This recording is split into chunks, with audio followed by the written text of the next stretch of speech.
This is session 3 of 6, and we are dealing with the consummate artist. I've entitled lesson 3, The Hand of the Potter. In Jeremiah 18:1-4, the word which came to Jeremiah from the Lord, saying, Arise and go down to the potter's house, and there I will cause thee to hear my words. Let me underline this for a moment.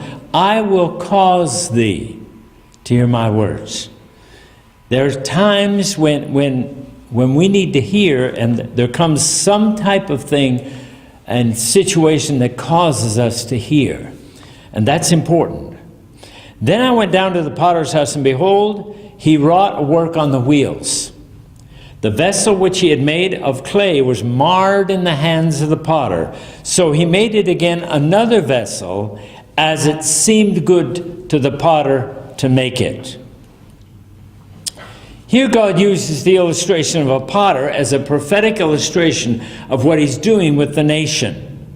His authority for this is found in Genesis 1:26-28. And God said, Let us make man in our image, after our likeness, and let them have dominion over the fish of the sea, over the fowl of the air, over the cattle, over all the earth, and over every creeping thing that creepeth upon the earth. So God created man in his own image. In the image of God created he him. Male and female created he them. And God blessed them, and God said unto them, Be fruitful and multiply, and replenish the earth, and subdue it. And have dominion over the fish of the sea, over the fowl of the air, and over every living thing that moveth upon the earth. Genesis 2:7 says, And God formed man. There's the underlined word, an essential word to understand. God formed man of the dust of the earth and breathed into his nostrils the breath of life, and man became a living soul. That word formed is very important because it is the same one used in Jeremiah. And so God, setting the definition for formed, said it is squeezing into shape. And it says, compare that with the other number, but to mold into a form, especially a potter, figuratively to determine, that is to form a resolution. Earthen, fashion, form, frame, make, a pot, or a potter, or purpose.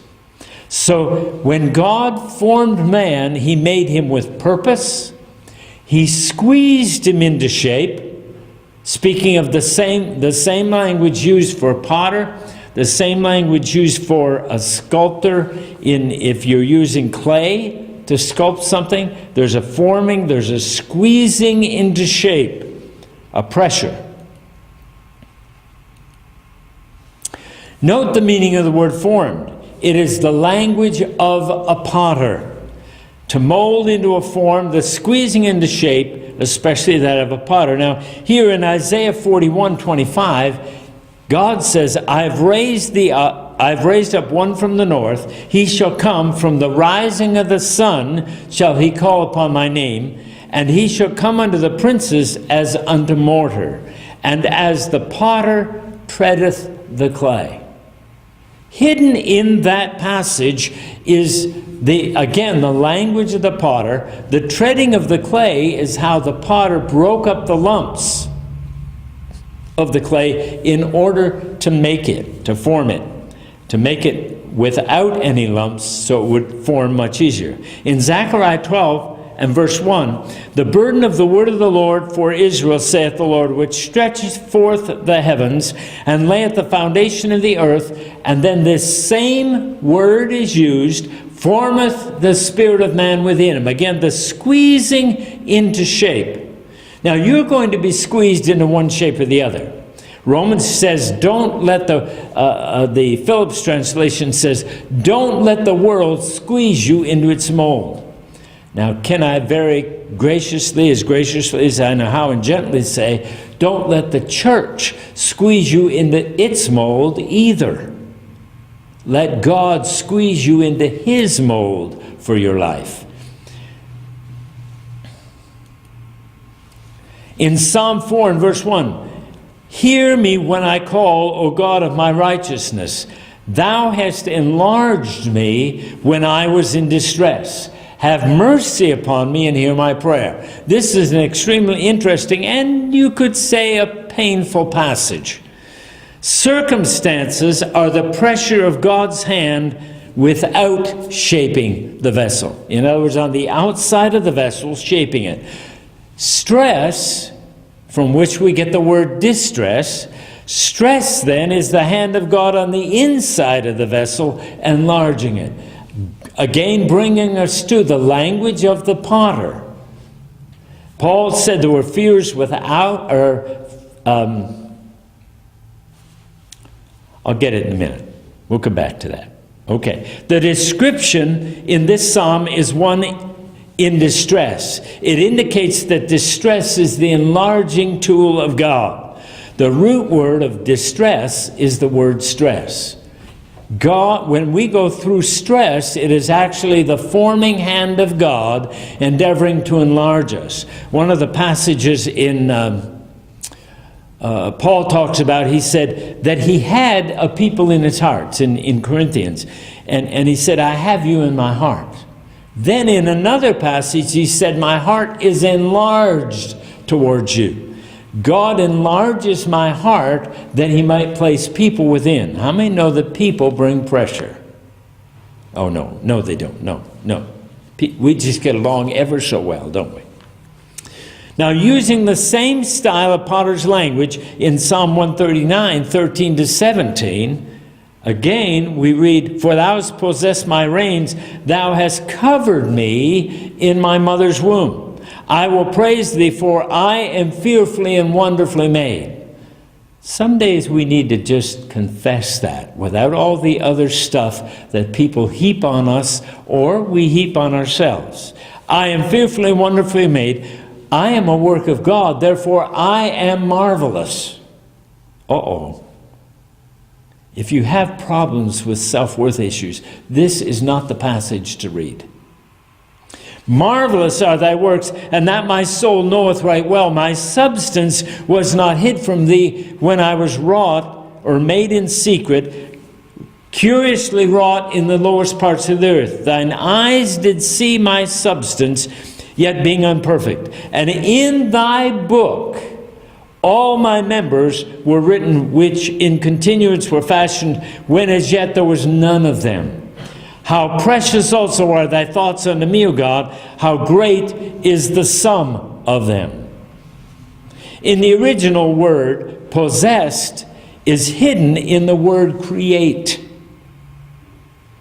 And we have this, when we look at the original Hebrew language, it means to erect, that is to create, to procure, or especially to purchase. See, we are twice purchased. He made us in the womb, and I personally believe that's a God hands-on forming. He formed our spirit, and then because of our fallen condition, He redeemed us, or He bought us back. We are twice His. It means also to keep. Teach to keep cattle, to get, to provoke to jealousy, to possess, to purchase, to recover, to redeem. So God, in doing all of this, was redeeming us, and in making us, in forming us, in squeezing us into shape in the womb. All the language of a potter. Another original word speaks to God forming us in the womb by the hands-on relationship. That is like the potter, and is hidden in the word fashioned. Now, when we go through different circumstances, we need to see it, that God is shaping and forming us. There is something He has in mind when we're going through pressures. And it is a creative work that's going on in us. It is a God hands-on work. Jeremiah 1 and 5. Listen carefully. Before I formed thee in the belly, I knew thee. And before thou camest out of the womb, I sanctified thee, and I ordained thee a prophet to the nations. He wasn't formed. He wasn't here yet. His spirit had not come down from heaven yet. And yet God said, before I formed thee in the belly, I knew thee. There is a purpose to our lives. And there is a hands-on forming of God, clearly used of the process that goes on in the womb of the mother. God does a hands-on creation work when the child is in the womb. He does it to the natural body, creating each system and organ. He does it to the soul, placing in it all that is needed to bring them to their destiny. And he does it in the spirit, placing in the spirit all the raw material for their spiritual destiny. In other words, in us individually, there's going on a creative work. And when God formed us in the womb, formed our body, our soul, and our spirit, all the raw material was there. There's a passage in Genesis where it talks about God forming the earth, and there were 4 rivers that went out of Eden. One of those rivers, it talks about in that land, there was belladellum, there was copper, and I think there was gold. The raw material was created in the earth, and we are the new creation. That is what's going on. And some of the things we go through, we often say, God, what are you doing? He is mining that raw material. He is forming and shaping us in his hand. And our spirit as well. In Isaiah 45 and 7, I formed the light and create darkness. I make peace and create evil. I, the Lord, do all these things. Using the Potter language, he speaks of his approach to defining light. He formed it. He squeezed it into shape. Now, originally, on day 1, he said, let there be light. There was no clear shape, but there was light. It wasn't until, I believe, day 4 that he shaped light so that there was a sun and stars and moon. And it says he formed the sun to rule the day and the moon and stars to rule the night. And there's a tremendous type and shadow in there that we don't have time to go into. But it's what God brought out of his invisible in shaping the sun, in shaping the stars, in shaping the moon. The creative power of God, the creative artist, was speaking of something he saw in the future, bringing forth literal things that represented what he was wanting to do and his purpose and form. Now, in order to have light, he who is light had to bring it together and put form to it. Light is one of the few things composed of both waves and particles. He had to gather both of them together. The closest illustration we have of this that we can even begin to understand is laser light. And how many years from creation did God take to bring us to an understanding or give the invention of laser light? Note that within white light is compressed, formed, shaped, and defined the 7 major colors. And we have here for an illustration, light going through a prism. The chief scientist, with the invisible gathered together, the light so it could be seen as he spoke, gathering it into being. God spoke into being that, into the visible realm, that which was already in the visible realm. Or in the invisible realm. Was that light hiding in darkness and needed to be gathered together into a form so it could be seen? An interesting question. And I'm not going to answer it. In laser, they use lenses to form or shape the light. He did it with the power of the spoken word, causing the light to form and take shape, gathering all the molecules and waves into order by a word. Again, underlined there is the power of the word. In our PowerPoint illustration, we see how complex a setup must be in order for them to bring into focus laser light. But with laser light, focused laser light, operations can be done, metal can be cut, and they're now bringing it to a place where they can use laser light as weapons, all focused. God did this with a word. Note all the components used to form what he did with a word. This adds credence to the power of words. Words are thoughts formed into sentences, bringing the invisible thinking into the audible realm and visible realm. Both speaking and writing have power. I began this morning as I was getting up and waiting in line, as it were. I began to read a book, Invisible Thoughts Brought into the Visible Realm.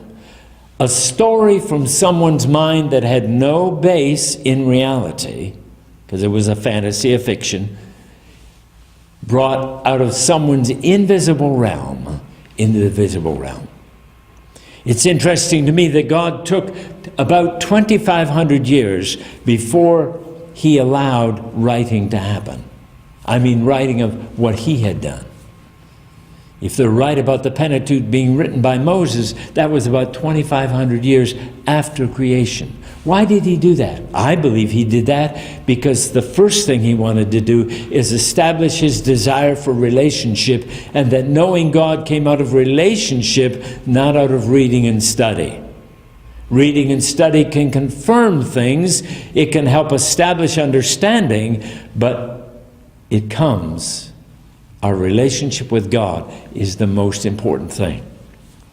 God also forms corporate entities as in nations through the same method as a potter, using the tools of other nations in difficult circumstances. See, God took what he did in creation and brought it and used the principle not only in forming and shaping us, but now we see he used that same principle in forming and shaping nations. In Isaiah 43, 4-7, since thou wast precious in my sight, speaking to Israel, thou hast been honorable, and I have loved thee. Therefore I will give men for thee and people for thy life. Fear not, for I am with thee. I will bring thy seed from the east, gather thee from the west. I will say to the north, give up. To the south, keep not back. Bring my sons from far, my daughters from the ends of the earth, even every one that's called by my name. For I have created him for my glory. I have formed him, I have made him. God used that same method to form and shape a nation. In Isaiah 44, verse 2, thus saith the Lord that made thee and formed thee in the womb, which will keep thee. Fear not, O Jacob, my servant, and thou Jeshurun, whom I have chosen. He's speaking as though Jacob was a person, but he's really referring to a whole nation.